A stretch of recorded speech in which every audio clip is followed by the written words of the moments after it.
कोकणच्या शिमगोत्सवातील आकर्षणाचे केंद्रबिंदू असलेल्या सावंतवाडी तालुक्यातील कुणकेरी येथील ऐतिहासिक आणि चित्तथरारक होडोत्सव हजारो भाविकांच्या उपस्थितीत मोठ्या उत्साहात पार पडला। 100 फूट उंच होड्यावर चढलेल्या संचाराच्या दिशेने भाविकांनी दगडांचा वर्षाव केला। हा अंगावर शहारे आणणारा सोहळा अनुभवण्यासाठी सिंधुदुर्गासह मुंबई, गोवा आणि कर्नाटक राज्यातून भाविकांनी मोठी गर्दी केली होती। भावा बहिणींची भेट आणि पालखी सोहळा। शिमगोत्सवाच्या 7व्या दिवशी कुणकेरीमध्ये हा उत्सव साजरा केला जातो।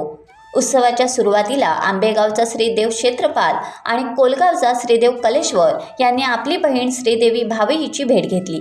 तिन्ही गावांच्या सीमेवर हा भाऊक भेटीचा सोहळा पार पाडल्यानंतर तिन्ही गावांची निशाणे होड्याच्या ठिकाणी दाखल झाली। त्यानंतर देवीचे अवतार गगनचुंबी 100 फुटी होड्यावर एकामागोमाग एक चढले, तेव्हा उपस्थित हजारो भाविकांनी त्यांच्या दिशेने दगड मारले।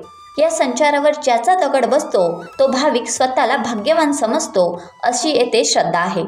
भल्ली भल्ली भावईच्या या जयघोषाने संपूर्ण कुणकेरी परिसर दुमदुमून गेला होता।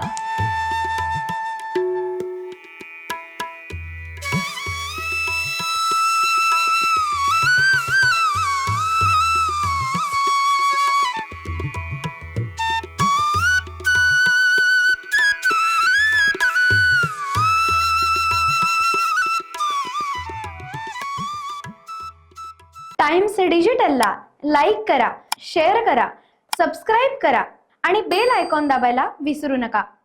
Times digital.